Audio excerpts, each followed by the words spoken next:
오늘도 우리 기빠른 교회 수요예배 함께 하신 여러분들을 주님의 이름으로 사랑하고 축복합니다. 다 함께 사도신경으로 우리 신앙을 고백하겠습니다. 전능하사 천지를 만드신 하나님 아버지를 내가 믿사오며 그 외아들 우리 주 예수 그리스도를 믿사오니 이는 성령으로 잉태하사 동정녀 마리아에게 나시고 본디오 빌라도에게 고난을 받으사 십자가에 못 박혀 죽으시고 장사한 지 사흘 만에 죽은 자 가운데서 다시 살아나시며 하늘에 오르사 전능하신 하나님 우편에 앉아 계시다가 저리로서 산자와 죽은 자를 심판하러 오시리라. 성령을 믿사오며 거룩한 공예와 성도가 서로 교통하는 것과 죄를 사하여 주시는 것과 몸이 다시 사는 것과 영원히 사는 것을 믿사옵나이다. 아멘. 다 함께 찬송가 405장 찬양하겠습니다.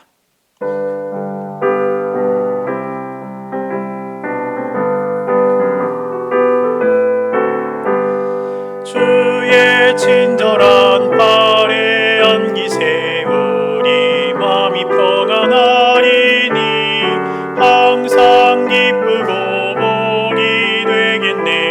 영원하신 발에 안기세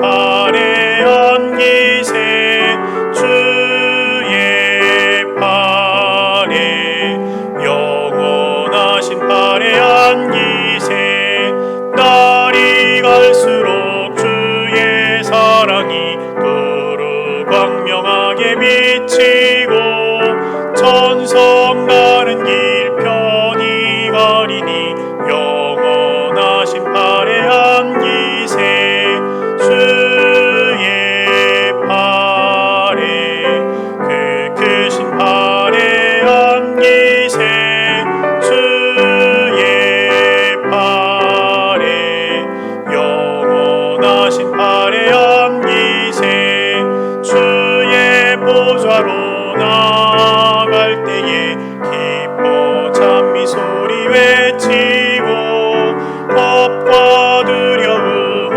없어지리니 영원하신 발에 안기세 주의 발에 그 크신 발에 안기세 주의 발에 영원하신 발에 안기세. 우리 시간에는 함께 합심해서 기도하겠습니다. 먼저 오늘 예배와 우리 교회를 위해서 기도하겠습니다. 하나님께서 오늘 우리 예배를 기쁘게 받아주시기를, 그리고 예배를 통해서 우리가 하나님을 더 깊이 알 수 있게 되기를 우리가 함께 기도하고 우리 교회를 위해서도 함께 기도하겠습니다.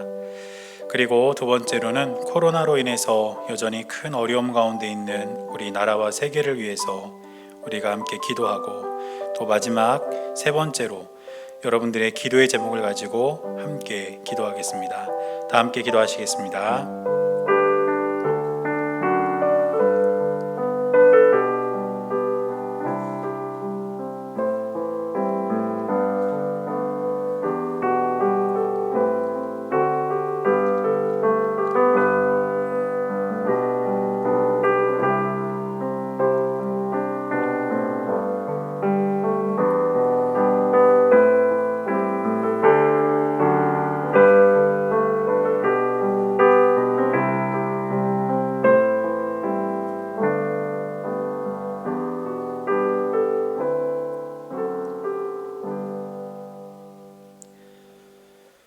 살아계신 하나님 감사합니다. 하나님의 은혜와 사랑 가운데 하루하루를 살게 하여 주시고, 특별히 민족의 명절 한가위를 맞이해서 가족들과 함께 쉼을 누리고 또 기쁜 하루를 보낼 수 있게 하신 주님께 감사를 드립니다.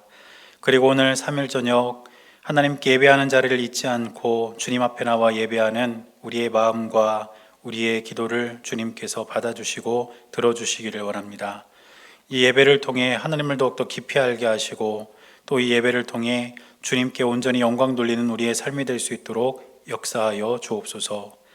여전히 코로나 바이러스로 인해서 우리나라와 온 세계가 큰 어려움 가운데 있습니다. 하나님께서 은혜와 긍휼을 베풀어 주셔서 속히 고난의 시간이 지나가게 하시고 또 이 시대를 통한 하나님의 뜻과 하나님의 마음을 우리가 깨닫고 헤아릴 수 있도록 우리에게 지혜를 더하여 주옵소서. 또 우리의 많은 삶 가운데 기도의 제목들이 있습니다. 하나님께서 기억하여 주셔서 들어주시고 응답하여 주시어서 우리의 삶이 하나님의 살아계심을 증명하는 귀하고 복된 삶이 될 수 있도록 역사하여 주옵소서. 우리 주님께서 늘 함께하여 주실 것을 믿고 감사를 드리며 살아계신 예수님의 이름으로 간절히 기도드렸습니다. 아멘.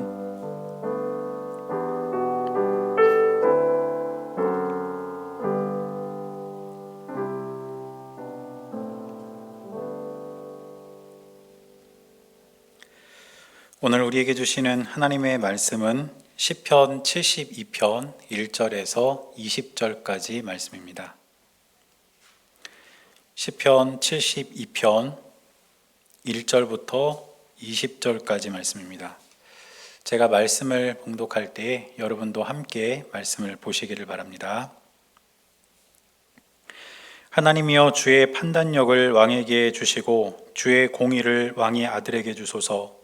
그가 주의 백성을 공의로 재판하며 주의 가난한 자를 정의로 재판하리니 의로 말미암아 산들이 백성에게 평강을 주며 작은 산들도 그리하리로다. 그는 가난한 백성의 억울함을 풀어주며 궁핍한 자의 자손을 구원하며 압박하는 자를 꺾으리로다. 그들이 해가 있을 동안에도 주를 두려워하며 달이 있을 동안에도 대대로 그리하리로다. 그는 벤 풀 위에 내리는 비같이 땅을 적시는 소낙비같이 내리리니 그의 날에 의인이 흥왕하여 평강의 풍성함이 달이 닿을 때까지 이르리로다. 그가 바다에서부터 바다까지와 강에서부터 땅끝까지 다스리리니 광야에 사는 자는 그 앞에 굽히며 그의 원수들은 티끌을 핥을 것이며 다시스와 섬의 왕들이 조공을 바치며 스바와 시바 왕들이 예물을 드리리로다. 모든 왕이 그의 앞에 부복하며 모든 민족이 다 그를 섬기리로다. 그는 궁핍한 자가 부르짖을 때에 건지며 도움이 없는 가난한 자도 건지며 그는 가난한 자와 궁핍한 자를 불쌍히 여기며 궁핍한 자의 생명을 구원하며 그들의 생명을 압박과 강포에서 구원하리니 그들의 피가 그의 눈앞에서 존귀히 여김을 받으리로다. 그들이 생존하여 스바의 금을 그에게 드리며 사람들이 그를 위하여 항상 기도하고 종일 찬송하리로다. 산 꼭대기의 땅에도 곡식이 풍성하고 그것의 열매가 레바논같이 흔들리며 성에 있는 자가 땅의 풀같이 왕성하리로다. 그의 이름이 영구하며 그의 이름이 해와 같이 장구하리로다. 사람들이 그로 말미암아 복을 받으리니 모든 민족이 다 그를 복되다 하리로다. 홀로 기이한 일들을 행하시는 여호와 하나님 곧 이스라엘의 하나님을 찬송하며 그 영화로운 이름을 영원히 찬송할지어다. 온 땅에 그의 영광이 충만할지어다. 아멘, 아멘. 이새의 아들 다윗의 기도가 끝나니라. 아멘. 오늘도 살아계신 하나님의 은혜가 여러분들의 삶 가운데 함께 하시기를 주님의 이름으로 간절히 축원합니다. 우리 옆에 예배드리시는 분들과 함께 인사하겠습니다. 하나님께서 우리와 함께 하십니다. 인사하겠습니다. 시작. 하나님께서 우리와 함께 하십니다. 오늘이 추석 연휴 마지막 날인데 여러분 연휴 기간 동안 가족들과 함께 즐거운 시간도 보내시고 또 쉼을 얻으셨을 줄 믿습니다. 바라기는 이제 앞으로 남아있는 올 한 해 우리가 또 살아가게 되고 또 우리 일상으로 이제 돌아가게 될 텐데 아무쪼록 이번 연휴 기간을 통해서 여러분들에게 충전된 그런 마음들과 또 그런 힘들을 가지고 하루하루 주 안에서 승리하는 저와 여러분들이 될 수 있기를 주님의 이름으로 간절히 축원합니다. 오늘 우리가 시편 72편을 함께 읽었는데 시편 72편은 시편의 두 번째로 묶여있는 제2권을 마무리하는 시입니다. 우리가 가지고 있는 성경에는 150편의 시들이 들어있는데 그 150편의 시들이 5권의 책으로 묶여 있습니다. 그래서 여러분들 성경을 보시면 제1편에도 맨 앞에 제1권 이렇게 시작하는 것을 볼 수 있을 것이고, 또 42편부터가 제2권의 시작이었습니다. 그리고 42편부터 오늘 읽은 72편까지가 이제 2권인데 2권에 해당되는 그 시들이 마무리되는 시가 오늘 우리가 읽은 시편 72편입니다. 그리고 특별히 오늘 우리가 읽은 시편 72편을 보면 그 표제어를 보니까 솔로몬의 시 이렇게 되어 있습니다. 성경에는 저자가 밝혀진 시들이 꽤 많이 들어있는데 그 중에 솔로몬이 지은 시는 2편이 들어있습니다. 오늘 우리가 읽은 시편 72편과 또 나중에 우리가 살펴보게 될 시편 127편이 솔로몬이 지은 시로 그렇게 기록되어 있는 것을 또 볼 수가 있습니다. 오늘 우리가 읽은 솔로몬의 시를 보면 솔로몬은 이 시의 첫 부분을 어떻게 시작하냐면 1절에 보니까 이렇게 시작합니다. 하나님이여 주의 판단력을 왕에게 주시고 주의 공의를 왕의 아들들에게 주소서. 이렇게 시작하고 있습니다. 지금 솔로몬은 자신과 자신의 아들에게 하나님의 판단력과 하나님의 공의를 주셔서 바로 그것으로 백성들을 다스리게 달라고 기도하면서 이 시를 시작하고 있다는 것입니다. 우리가 솔로몬의 이 시를 살펴보면서 기억해야 할 것이 하나 있는데 그게 뭐냐면 이스라엘의 왕의 통치에 관한 개념입니다. 우리는 흔히 왕하면 왕이 백성들을 다스린다. 왕이 자신의 뜻을 가지고 또 자신의 어떤 이념을 가지고 백성들을 통치한다. 이렇게 우리가 생각하고 있는데 이스라엘 백성들 안에서 이스라엘이라는 민족 공동체 안에서의 왕의 개념은 조금 달랐습니다. 왜냐하면 이스라엘의 진정한 왕은 그들이 세운 사람 왕이 아니고 바로 하나님이십니다. 그래서 왕은 하나님의 말씀과 하나님의 뜻을 받아서 백성들을 다스리는 사람이 바로 왕입니다. 그렇기 때문에 겉으로 봐서는 왕이 다스리는 것처럼 보이지만 실제로 백성들을 다스리시는 분은 하나님이시고 왕은 하나님의 다스림을 실현하는 도구로 쓰임받는 그런 사람이라는 뜻입니다. 그래서 솔로몬도 지금 이 시를 시작하면서 하나님의 공의 그리고 하나님의 판단력을 자기 자신에게 주어서 또 아들에게 주어서 앞으로 자신이든 후대의 아들들이든 백성들을 다스릴 때에 자신의 뜻대로 백성들을 다스리는 것이 아니라 하나님의 판단력과 하나님의 공의를 가지고 하나님의 마음을 그들에게 전하며 그들을 다스리게 달라고 기도하면서 이 시를 시작하고 있는 것입니다.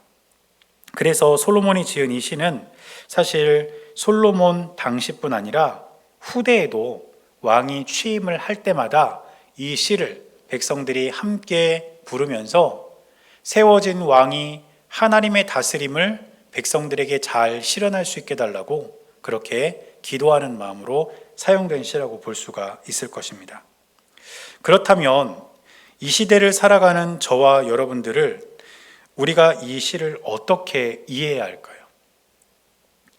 하나님의 다스림이 이 나라의 대통령을 비롯한 위정자들을 통해서 공정하고 또 정의롭게 나타나기를 기도하는 것, 분명 중요한 일이고 마땅한 일이죠. 저와 여러분들은 이 나라 위정자들이 하나님을 두려워할 줄 알고 정의롭고 공정한 마음으로 이 나라를 통치해 가기를 위해서 우리가 기도를 해야 합니다. 그런데 그것보다 더 중요한 것은 무엇이냐면 하나님의 다스림이 우리를 통해서 이 땅에 실현되기를 우리는 또한 기도해야 합니다. 왜냐하면 하나님께서는 저와 여러분들을 왕 같은 제사장으로 부르셨고 하나님의 선택된 백성으로 부르셨기 때문입니다.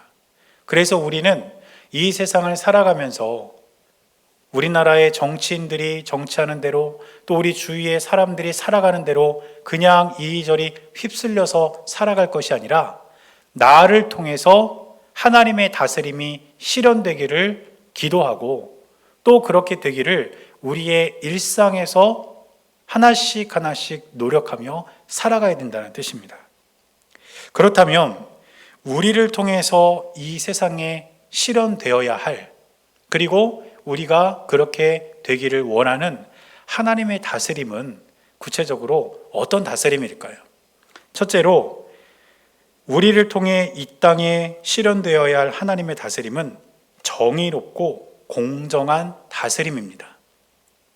오늘 2절 말씀을 보면 이렇게 기록하고 있습니다. 그가 주의 백성을 공의로 재판하며 주의 가난한 자를 정의로 재판하리니. 오늘 말씀을 보니까 시인은 공의와 정의, 이 두 가지를 언급하고 있는 것을 볼 수가 있습니다. 그런데 우리가 가지고 있는 개역개정 성경은 사실 원어와 비교해 봤을 때 이 공의와 정의를 서로 좀 바꾸어서 번역을 했습니다. 공의와 정의라는 말이 서로 그 의미상 통하는 말이 많이 있기 때문에 그렇게 우리가 바꾸어서 번역해도 큰 문제는 없지만, 더 정확하게 번역을 한다면 2절 말씀에 공의로 번역된 단어는 사실 정의로 번역되어야 맞고, 정의로 번역된 단어는 공의로 번역이 되어야 맞습니다. 그래서 새번역 성경을 보면 그런 개역개정의 번역에 대한 오류를 좀 잡아서 제대로 번역을 하고 있는데, 새번역 성경을 보면 2절 말씀이 이렇게 되어 있습니다.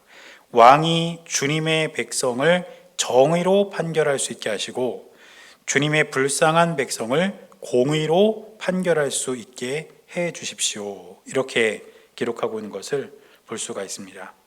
그래서 이 말씀을 보면 가장 먼저 필요한 것은 무엇이냐면 주의 백성들에게 정의로운 다스림이 필요하다는 것입니다. 정의는 무엇일까요? 정의는 옳고 그름을 분명하게 하는 것이 바로 정의입니다. 뇌물이나 사람들과의 인정에 의해서 옳은 일이 묵살되거나 반대로 옳지 않은 일이 옳은 일로 둔갑되는 그런 일이 없어야 된다는 것, 그게 바로 정의입니다. 그래서 이 땅에는 바로 이런 정의로운 다스림이 있어야 하고, 그것이 바로 이 땅에 대한 하나님의 다스림이라는 것을 우리가 이 시의 말씀을 통해서 깨달을 수 있게 된다는 뜻입니다. 그런가 하면 둘째로, 주의 백성들에게는 공정한 다스림도 필요합니다. 이 공정한 다스림이 다름 아닌 공의인데, 오늘 시인은 이 시를 통해서 가난한 자, 불쌍한 백성들을 공의로 판결하게 해달라고 기도합니다.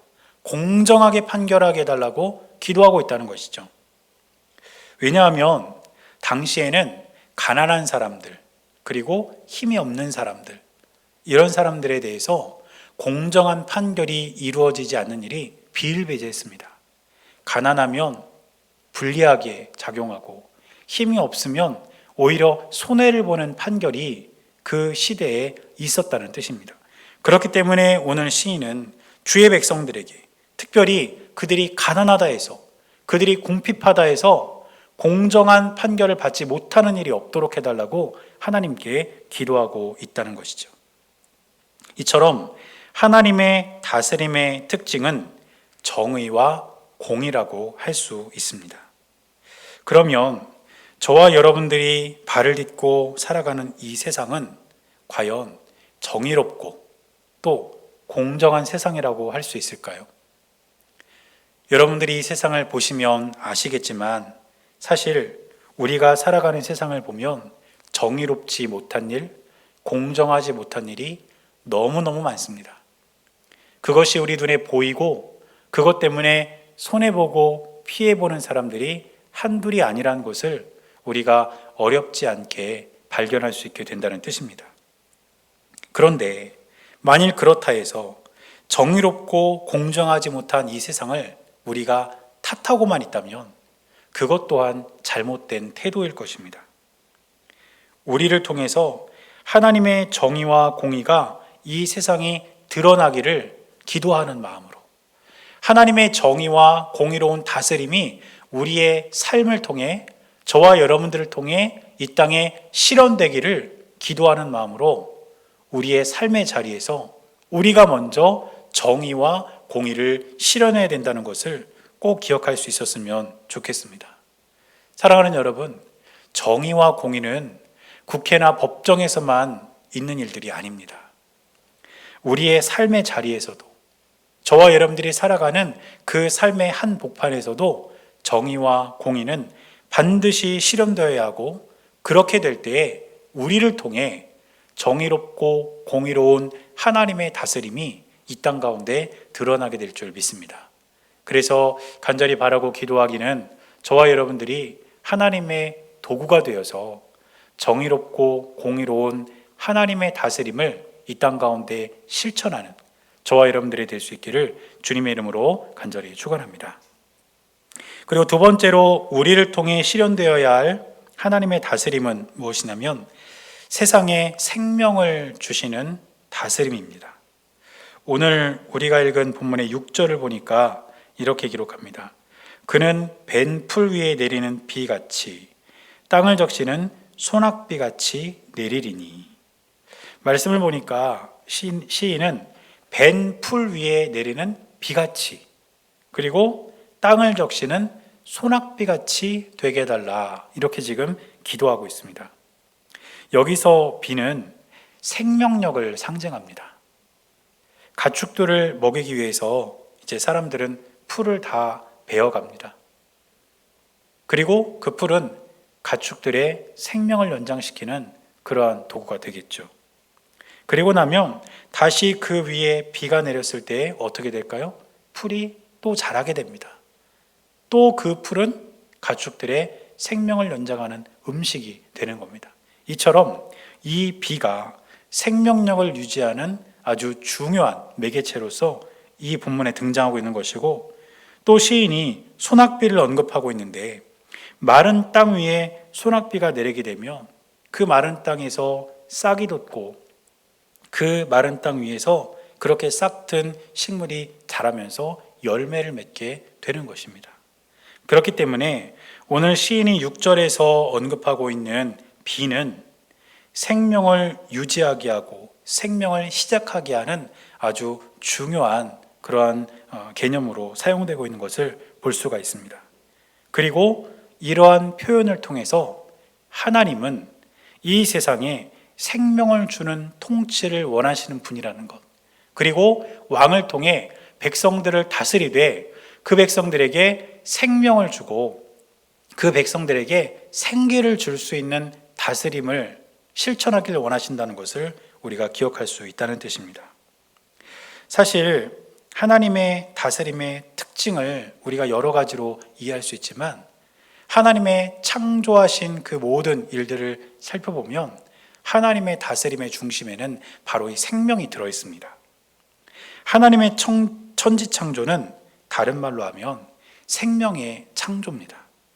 그래서 하나님께서 사람뿐 아니라 각종 동물과 식물을 지으셨을 때도 그 동식물들을 보면 그 안에는 전부 다 생명이 있었고, 그 생명을 유지하기 위해 이 온 자연과 우주 만물이 존재하게 된 것입니다. 그렇기 때문에 햇빛이나 공기나 바람이나 물이나 이와 같은 모든 자연의 그런 존재들이 생명을 유지하기 위해서 하나님께서 만들어주신 것이고, 또 우리가 그것들로 인해서 생명을 유지하고 살아갈 수 있게 되었다는 것입니다. 그렇기 때문에 하나님의 다스림은 이 세상에 생명을 주시는 다스림이고, 시인은 자신의 다스림이 하나님의 그 통치에 맞게 백성들에게 생명을 주는 다스림이 되기를 원했던 것입니다. 여러분, 그렇다면 우리가 사는 세상을 한번 보기를 바랍니다. 우리가 사는 세상은 과연 생명력이 넘치는 세상일까요? 사실 우리가 매스컴을 통해서 접하는 것들은 비극적인 뉴스들, 또 생명이 아니라 죽음이 넘쳐나는 그러한 세상의 모습들을 훨씬 더 많이 접하고 살아가고 있는 것이 우리의 현실입니다. 그러나 이런 세상에서 우리를 통해 하나님의 생명의 다스림이 실현되기를 원한다면 저와 여러분들이 우리의 가정과 우리의 직장과 우리가 있는 그 자리에서부터 우리가 우리 이웃들에게, 우리 가족들에게 생명을 주는 삶을 시작해야 될 줄로 믿습니다. 저와 여러분들의 말 한마디와 행동 하나를 통해 상대방에게 생기가 흘러가고, 그러므로 그 삶에 생명력이 싹트게 하는 그런 삶을 통해 저와 여러분들은 이 세상에 생명을 주시는 하나님의 다스림을 실현하는 주님의 귀한 도구로 쓰임받게 되시기를 주님의 이름으로 간절히 축원합니다. 그리고 마지막 세 번째로 우리를 통해서 이 세상에 실현되어야 할 하나님의 다스림은 약자를 보호하는 다스림입니다. 오늘 우리가 읽은 본문의 12절을 보니까 시인은 이제 이렇게 기록합니다. 그는 궁핍한 자가 부르짖을 때에 건지며 도움이 없는 가난한 자도 건지며. 시인은 궁핍한 자와 가난한 자에 대한 보호를 언급하고 있는 것을 볼 수가 있습니다. 여기서 말하는 궁핍한 자 그리고 가난한 자는 사회적 약자를 의미하는데, 성경에는 특별히 세 부류의 사회적 약자에 대해서 보호를 받아야만 하는 사회적 약자 세 부류를 언급하고 있습니다.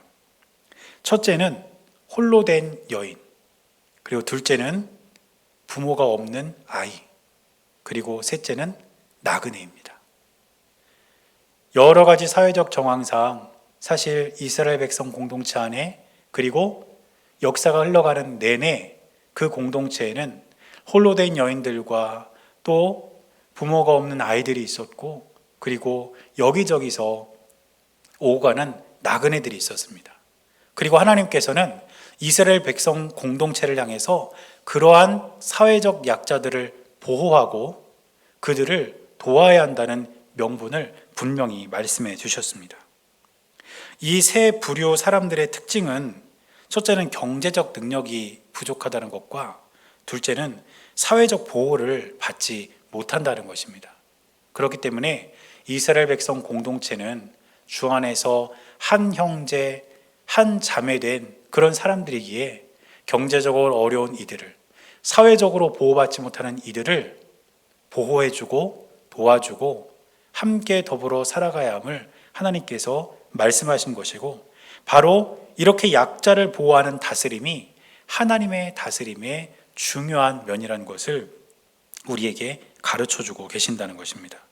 그렇기 때문에 오늘 시인도 약자를 보호하기 위한 기도를 드리고 있고, 하나님의 이러한 뜻을 이어받은 자신의 통치가 약자를 보호하는 통치가 되기를 기도하는 것입니다. 사랑하는 여러분, 우리가 살아가는 사회에도 우리가 도와주고 보호해 주어야 할 사회적 약자들이 분명히 존재합니다. 그렇다면 우리 또한 그들을 보호해 주고 하나님의 사랑과 하나님의 은혜를 그들의 삶으로 흘려보내 주어야 할 의무가 있다는 것을 꼭 기억하시기를 바랍니다. 그런데 여기서 중요한 것 한 가지가 있습니다. 그것이 무엇이냐면, 이들을 보호하고 이들을 보호함에 있어서 우리에게 지혜가 필요하다는 것입니다. 정말 보호받아야 할 사람인지, 정말 도움이 필요한 사람인지를 우리가 지혜롭게 판단해서 그들을 도와줄 때에 그들의 삶에도 유익이 있는 것이지, 정말 도움이 필요한 사람이 아닌데 그들이 위장하고 우리에게 다가오는 것인데 무분별하게 우리가 그들을 도와준다면 그것은 우리에게도 손해가 될 뿐 아니라 그들에게도 독이 될 수 있음을 우리가 분명히 기억해야 합니다. 예를 들면 교회에도 도움을 요청하고 찾아오시는 분들이 꽤 계십니다. 제가 우리 기뻐하는 교회 오기 전에도 목회하는 교회에서 보면 교회를 찾아오는 분들이 참 많이 계셨어요. 그런데 그런 분들이 한결같이 요구하는 것이 뭐냐면 돈을 달라는 거죠. 그런데 여러분, 돈을 요청하시는 분들에게 돈을 주면 열의 9은 그 돈 가지고 뭐 하는지 아십니까? 거의 대부분 술을 사드시더라고요. 그리고 그렇게 모인 분들끼리 서로 내기를 해서 그렇게 얻은 돈을 서로 이렇게 내기를 해서 그런 게임을 하는 것도 제가 본 적이 있습니다. 그렇다면 우리가 선한 마음으로 그들을 보호해주고 도와주려고 건넨 돈이 그들에게 과연 유익이 될까요? 그렇지 않죠. 그래서 저는 우리 기뻐하는 교회에서 우리 교회를 찾아와서 돈을 달라고 요청하는 분들한테 돈을 드리지는 않습니다. 대신 그들이 필요한 것을 드리고 있습니다. 어떤 분은 와서 배가 고파서 밥을 좀 사 먹게 돈을 달라고 하세요. 그러면 제가 직접 그분을 모시고 식당 가서 밥을 사드립니다. 그분이 정말 밥이 필요했던 거라면 돈이 아니라 밥이 필요했으니까 제가 식당 가서 밥 먹자고 할 때 따라가서 밥 같이 먹을 수 있잖아요. 그런데 그분의 원래 의도가 밥이 아니라 돈이었다면, 술이나 노름을 위한 돈이었다면 밥을 사드린다고 했을 때 그분은 그냥 갑니다. 또 어떤 분들은 차비가 필요하다고 하세요. 그러면 제가 직접 교회차를 태워가지고 터미널까지 모셔다 드린다고 그래요. 거기 가서 차표를 끊어드리겠다고. 잠자기 위해서 돈이 필요하다고 하시는 분도 있습니다. 그러면 제가 그분 모시고 찜질방에 데려다 드리기도 합니다. 만약에 정말 그분들이 그것이 필요하다면 제가 그렇게 먼저 요청을 했을 때 따라오시겠죠.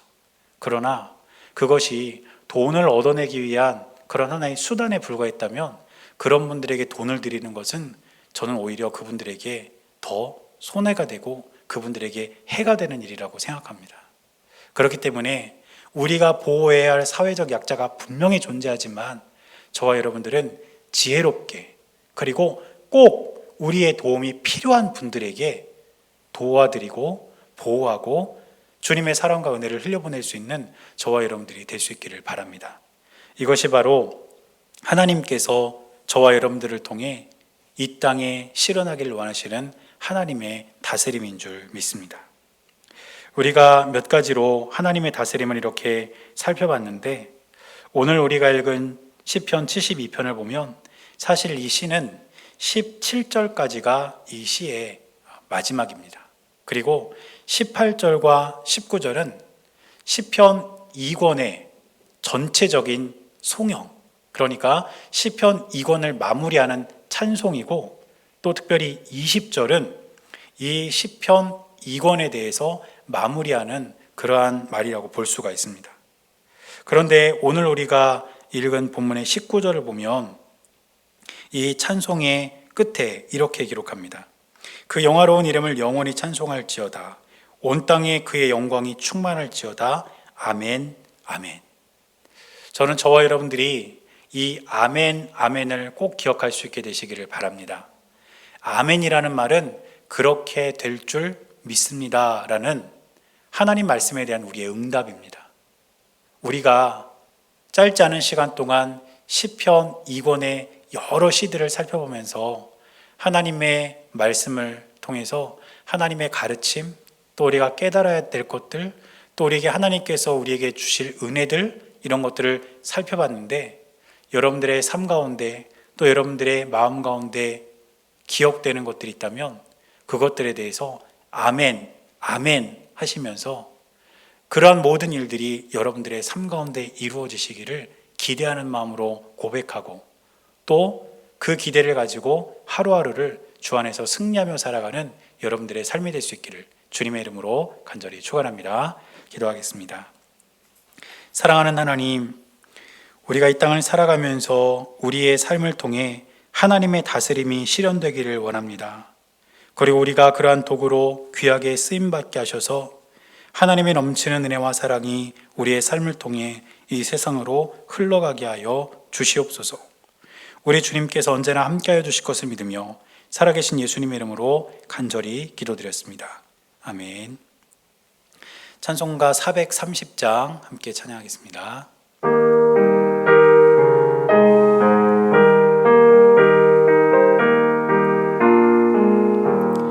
주와 같이 일 가는 것 즐거운 일 아닌가. 우리 주님 걸어가신 알자취를 밟겠네. 한 걸음 한 걸음 주 예수와 함께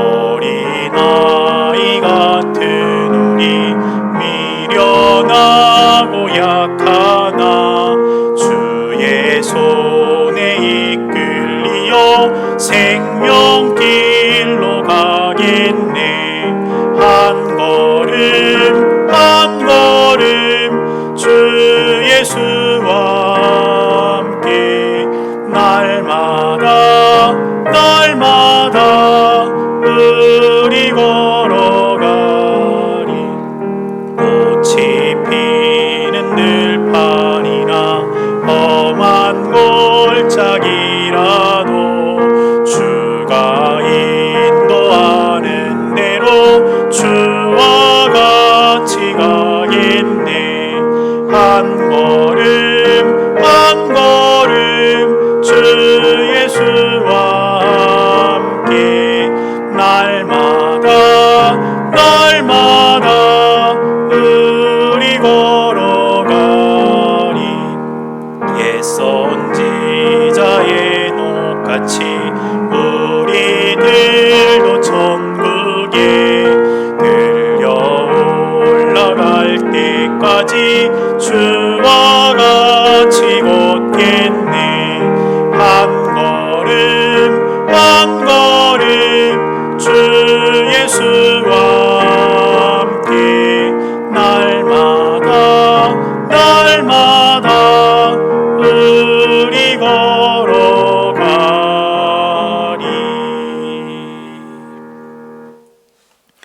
오늘도 우리 기뻐하는 교회 수요예배 함께 하신 여러분들을 다시 한번 주님의 이름으로 사랑하고 축복합니다. 이제 연휴 기간이 끝나고 내일부터는 또 우리 일상으로 돌아가게 될 텐데 아무쪼록 하루하루 주 안에서 승리하시고 또 평안하시기를 축복합니다. 제가 축도하고 오늘 예배 마치겠습니다. 이제는 우리 주 예수 그리스도의 은혜와 하나님 아버지의 크고 놀라우신 사랑과 성령님께서 함께 하시는 귀하고 복된 은혜가 하나님의 다스림이 우리의 삶을 통해 이 땅에 실현되기를 기도하고 또 그렇게 살아가기를 결단하는 사랑하는 주의 백성들의 모든 삶 가운데 이제로부터 영원토록 함께 하시기를 주님의 이름으로 간절히 축원하옵나이다. 아멘.